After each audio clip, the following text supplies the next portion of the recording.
तो गाइस स्वागत है आपका लेट्स क्रैक इट विद विषय गुप्ता के यूट्यूब चैनल पर। गाइस इस वीडियो को पूरा देखिएगा, अंत तक जरूर देखिएगा, सभी चीज़ें इसमें समझाई गई हैं।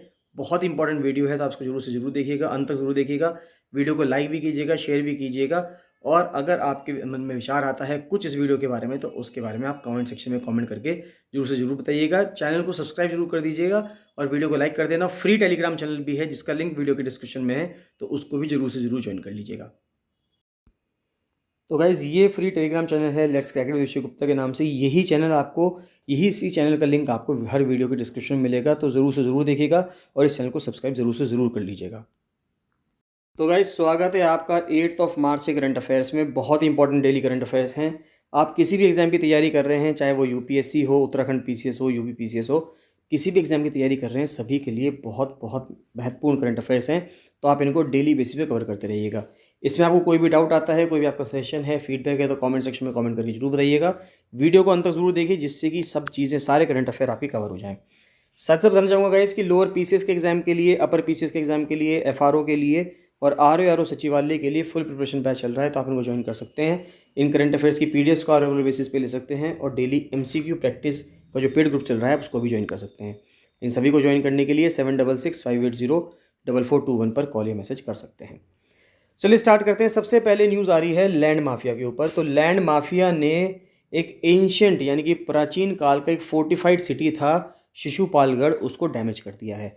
तो land sharks armed with heavy, देखिए लैंड शार्क्स का मतलब है माफिया के लोगों को कहा जा रहा है ये, कि जो हैवी अर्थ मूविंग इक्विपमेंट के साथ लैस रहते हैं, यानी कि बहुत बड़ी बड़ी जेसीबीज जिनके पास रहती है, उन्होंने एक दीवार का हिस्सा जो है उसको डैमेज कर दिया है, जो कि एक फोर्टिफाइड एंशियंट सिटी है शिशुपालगढ़ का, जो कि भुवनेश्वर के यानी कि उड़ीसा के आउटस्कर्ट्स में है, भुवनेश्वर के आउटस्कर्ट्स में है, जो कि 2600 साल से वहाँ पे टिका हो रहा है।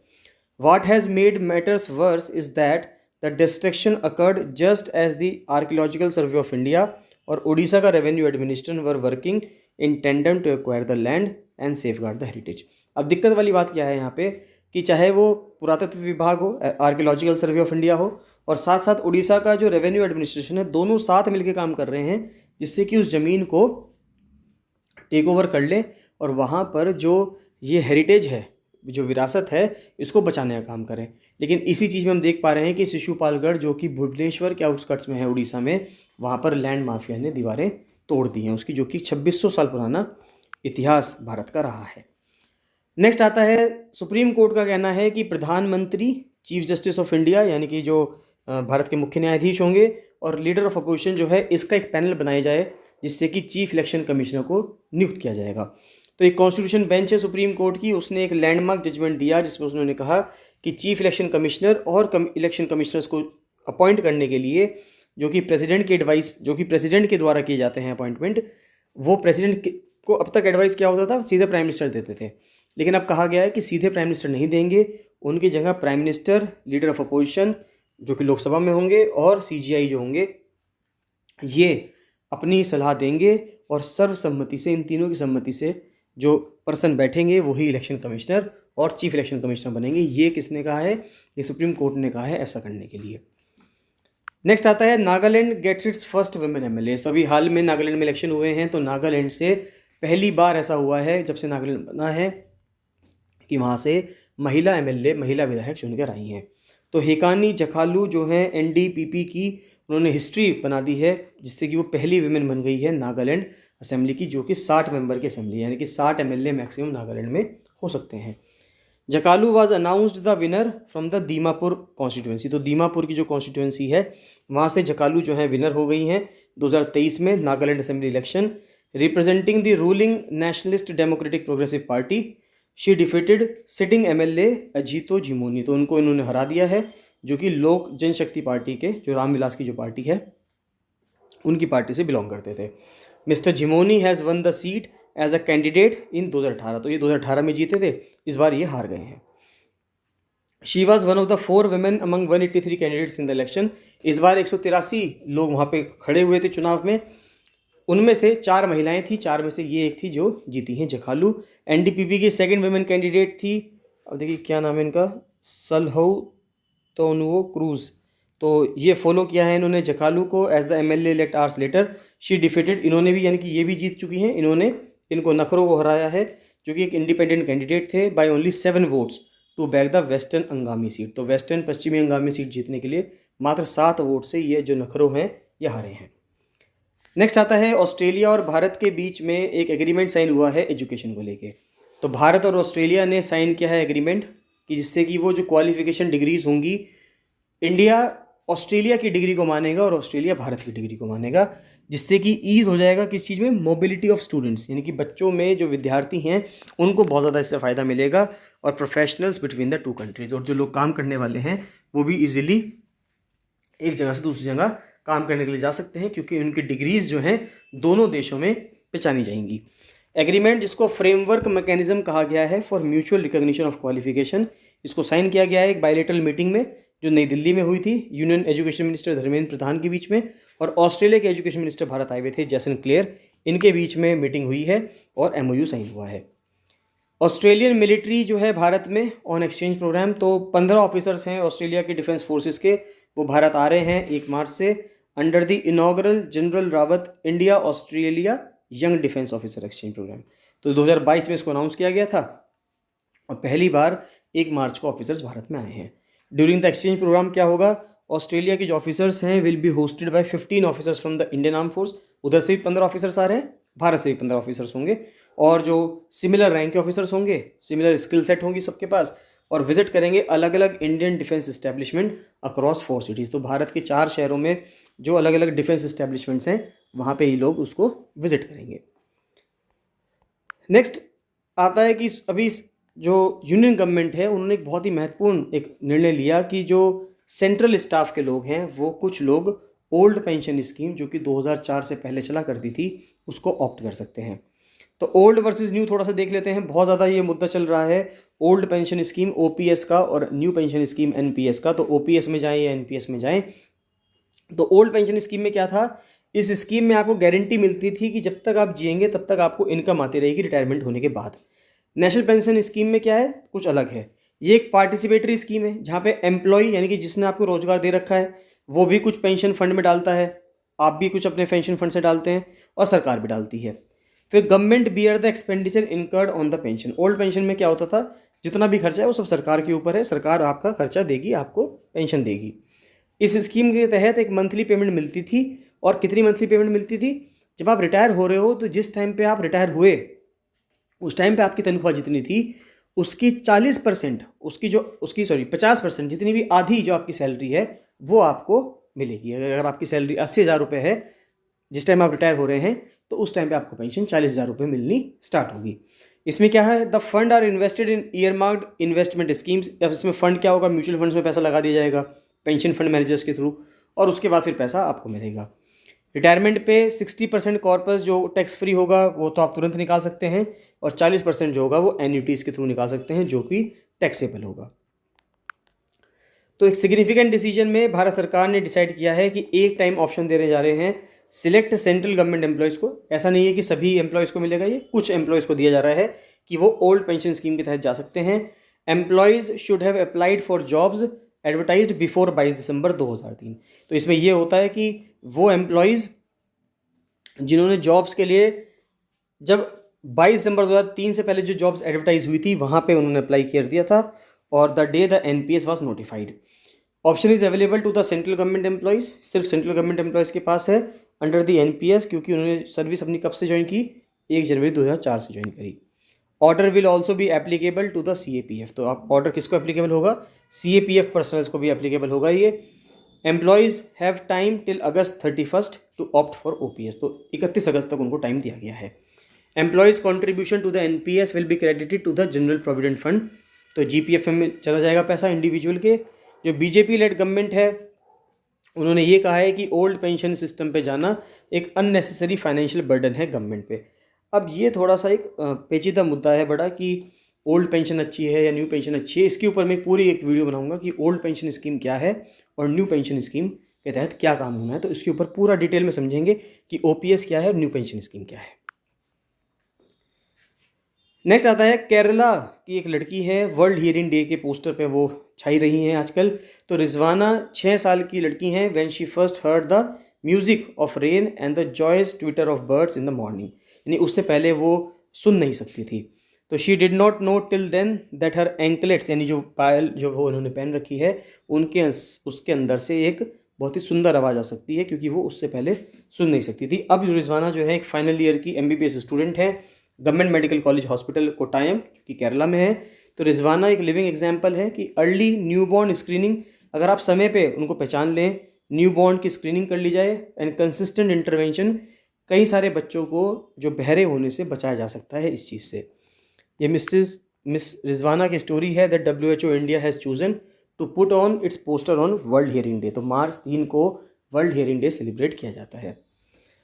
नेक्स्ट आता है old pension scheme, Himachal Pradesh में लागू कर दी गई है, 1 अप्रैल से लागू हो जाएगी। इससे राज्य सरकार पे 1000 करोड़ का प्रेशर आएगा, यानी 1000 करोड़ का उनके ऊपर खर्चा बढ़ेगा। तो हिमाचल प्रदेश सरकार ने फ्राइडे में डिसाइड किया है कि वो इम्प्लीमेंट करेंगी ओल्ड पेंशन स्कीम को 1 अप्रैल से स्टेट के अंदर। उन्होंने ये भी ऐड किया है कि जो हिमाचल कैबिनेट है, जिसको वहाँ के मुख्यमंत्री देख रहे हैं सुखविंदर सिंह सुक्खू, उन्होंने अप्रूवल दे दी है कि इम्प्लीमेंटेशन होगा OPS का, जिससे कि स्टेट एक्सचेकर को, यानी कि राज्य सरकार को 1000 करोड़ रुपए का इसमें वित्तीय उनका बोझ उनके ऊपर बढ़ेगा। कैबिनेट ने डिसाइड किया है that the employees will also be brought under the ambit of general provident fund, GPF के तहत वो आ जाएंगे। Employees under the new pension scheme जो कि रिटायर होंगे 15 मई 2003 के बाद, विल हु रिटायर्ड, यानी कि जो रिटायर हो चुके थे, will be covered under OPS from the prospective date. तो उसके बाद से उनको OPS के तहत, यानी कि ओल्ड पेंशन स्कीम के तहत उनको कवर कर दिया जाएगा।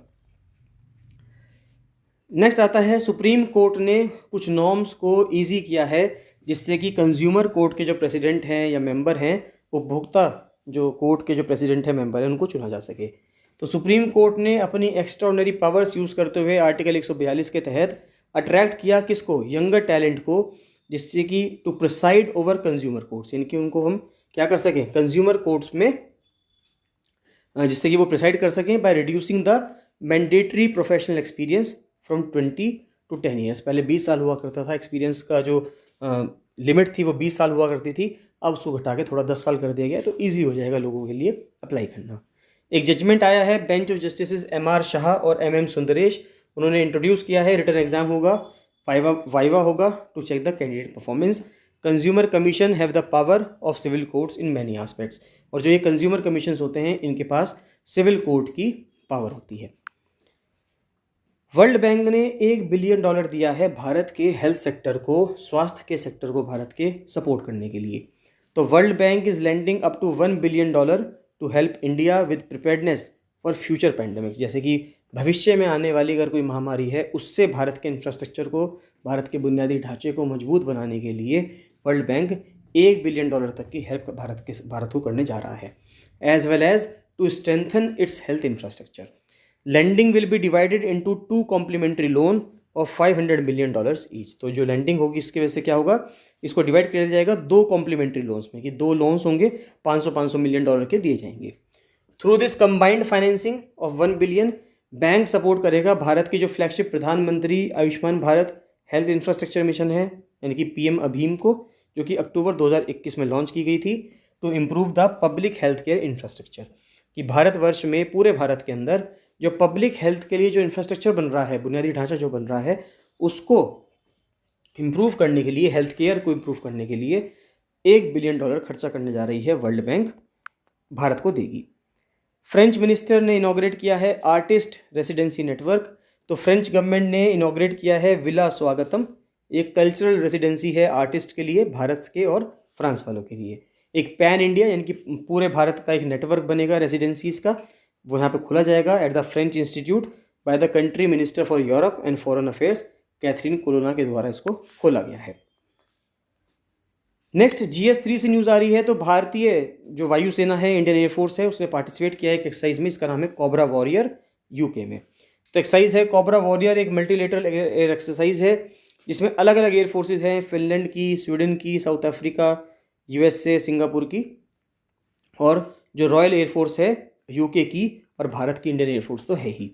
तो इंडियन एयरफोर्स पार्टिसिपेट कर रही है इस एक्सरसाइज में। इसमें 5 मिराज 2000 फाइटर जेट्स हैं हमारे यहाँ, वो यहाँ पे जा रहे हैं। 2 C-17 ग्लोब मास्टर जा रहा है, IL-78 mid air refueller aircraft है, यानी कि इससे अगर आपको हवा में ही एयरप्लेन के अंदर, प्लेन में वापस से तेल भरना हो, तो वापस से इसमें तेल भरा जा सकता है इस प्लेन की मदद से। तो तो इस एक्सरसाइज का एम क्या है? To participate in diverse fighter aircraft engagements, कि अलग अलग जो फाइटर एयरक्राफ्ट हैं वो किस तरह से एक साथ समन्वय बनाकर कभी दिक्कतों के सामने लड़ सकते हैं, तो उस चीज़ को सिखाने के लिए एक्सरसाइज की जा रही है। नेक्स्ट आता है ऑर्नामेंटल फिश एक्वाकल्चर, जो है वो महिलाओं की हेल्प कर रहा है लक्षद्वीप आइलैंड्स में। तो कम्युनिटी बेस्ड यानी कि सामूहिक तरीके से एक ऑर्नामेंटल फिश हो रही है। ऑर्नामेंटल फिश का मतलब होता है ऐसी फिशेस जो देखने में बहुत सुंदर होती हैं, जैसे कि जिनको हम एक्वेरियम्स में रखते हैं, घरों के अंदर एक्वेरियम्स में रखा जाता है, उसको ऑर्नामेंटल फिशिंग कहा जाता है। तो using local resources is expected to help women in the Lakshadweep island to take the first step towards self reliance through concerted activities, यानी कि वहाँ से लक्षद्वीप की महिलाओं को इतना मदद मिलेगी कि वो अपना घर चला सकें, यानी कि उनको रोजगार की एक प्राप्ति हो जाएगी यहाँ से। नेक्स्ट आता है कूनो पार्क, यानी कूनो नेशनल पार्क, जो कि मध्य प्रदेश में है, जहाँ पे हमने चीता को ट्रांसफ़र किया था नामीबिया से लाके। तो कहा जा रहा है कि जो कूनो नेशनल पार्क है वो अनसूटेबल है, कि जिससे कि 20 के 20 चीता वहाँ पे, अब ये कहें हम कि कूनो नेशनल पार्क के अंदर समा सकते हैं, वो नहीं समा सकते, क्योंकि वहाँ पे इतना खाना नहीं है, इनफ प्रे यानी कि जो शिकार हैं उनको अवेलेबल नहीं हो पाएंगे, ये साइंटिस्ट लोगों का कहना है। तो कूनो नेशनल पार्क जो कि मध्य प्रदेश में है, जिसमें अभी 20 चीता हैं, अफ्रीका से हम लेके आए हैं, तो उनका कहना ये है कि ये 20 के 20 चीता की जो डिमांड है उसको पूरा नहीं कर पाएंगे। While the Rajasthan government had offered to host some animals in the relatively smaller but well equipped Mukundra tiger reserve, जो कि राजस्थान के अंदर है। तो राजस्थान सरकार ने कहा है कि वो चाहते हैं कि कुछ जो चीता हैं उनको मुकुंदरा टाइगर रिजर्व में छोड़ दिया जाए। Political considerations had prevented this from happening. तो वाइल्ड लाइफ साइंटिस्ट हैं, उन्होंने एक मेजर रोल प्ले किया है इंडिया में चीता को रीइंट्रोड्यूस करवाने के लिए। उनका कहना ये है कि कुछ दिक्कतें हैं। अब देखिए, मध्य प्रदेश में बीजेपी की सरकार है, राजस्थान में कांग्रेस की सरकार है, तो यहाँ पर जब अलग अलग पार्टीज़ की सरकार अलग अलग राज्यों में है, तो उनके बीच में समन्वय बन पाना थोड़ा मुश्किल है ही। 8 चीता हम नामीबिया से लाए थे, 12 चीता साउथ अफ्रीका से आए हैं भारत में, सितंबर 2022 में आ गए थे एक बार, और फिर फरवरी 2023 में आए हैं। ये इनिशिएटिव है जिससे कि हम भारत में रीइंट्रोड्यूस करवा सकें चीता को, जो कि 1950 के दशक में क्या हो चुके थे, एक्सटिंक्ट हो चुके थे, ख़त्म हो चुके थे। तो डॉक्टर झाला जो हैं फॉर्मर डीन रहे हैं wild life institute of India के, देहरादून में जो सिचुएटेड है, और को ऑथर हैं नेशनल चीता एक्शन प्लान के, जिसकी वजह से चीता को रीइंट्रोडक्शन करवाने का प्रोग्राम सक्सेसफुल हो पाया। He had superannuated from the institute but had his tenure extended by 2 years, यानी उनकी सर्विस तो पूरी हो चुकी थी, लेकिन उनको 2 साल और ज़्यादा कहा गया, कि जिससे कि स्मूथर तरीके से, यानी कि एक अच्छे तरीके से ये जो एग्जीक्यूशन का प्रोग्राम है ये हो सके।